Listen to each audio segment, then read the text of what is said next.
In the meantime, though, we want to drill down and focus on one of the new hotspots that Meg was just talking about for the virus, and that's Texas. For that, we're joined by former Dallas Fed President Richard Fisher, who is now a Barclays senior advisor and a CNBC contributor.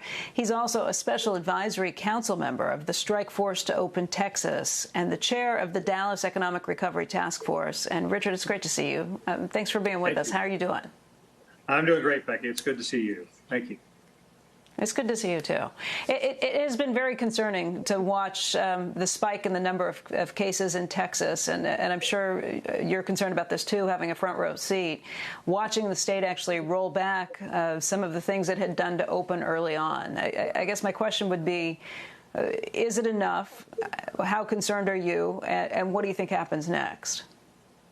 Well, Becky, you got to keep this in perspective. We have almost 30 million people here in Texas. Our economy is huge. It's bigger than that of South Korea or Mexico or Canada or Spain or Australia, Russia. And we have 29 to 30 million people. That's an awful lot of workers that need to feed their families, put food on the table, and make money, get back to work.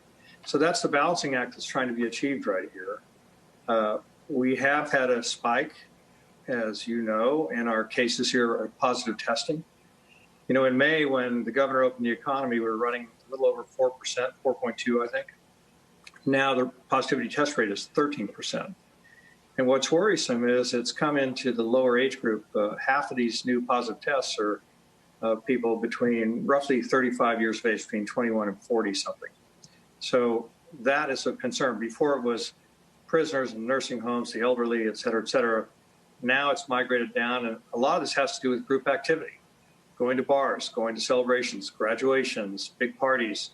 So that's why the governor has reimposed restrictions on bars and places where young people gather. It would seem odd to people in New York to see that we've cut back on tubing and water rafting, but that's where we were seeing an awful lot of positive tests coming out of these group activities that were taking place with young people. But no manufacturing plants have been closed down. And retail stores are operating at the same level they were before. We did clawback on that.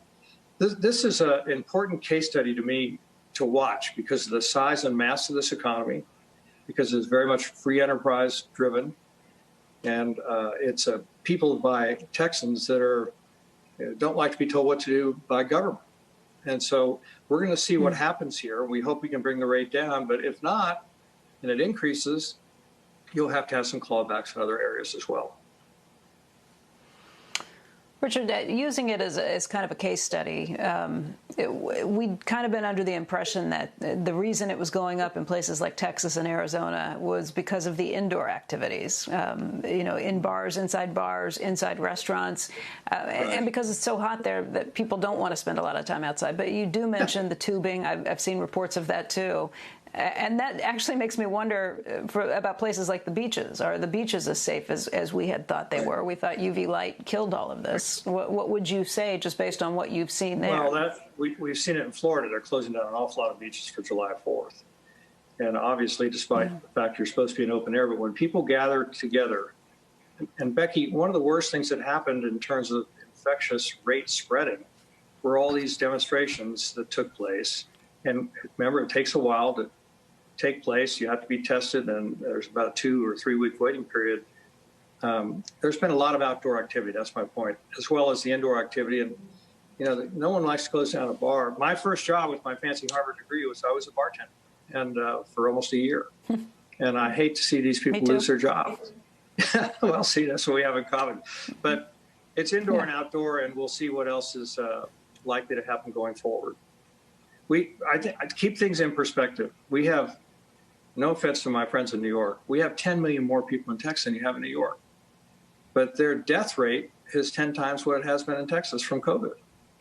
So I think it's important to talk about spikes and so on, but I think you have to look at a per capita basis. And also, right now, for example, the state of Texas has the second lowest death rate from COVID of the top 25 states that are testing positive for 27 states that are testing positive for COVID. So it is worrisome. It's sad when people contract this. We hate to see a single person die. But again, I want to keep this in perspective. The real problem overall is people don't wear their masks. They don't wash their hands. they don't social distance. If you just have those three things done, we won't see the kind of rise in positivity rates to 13% plus that we're seeing right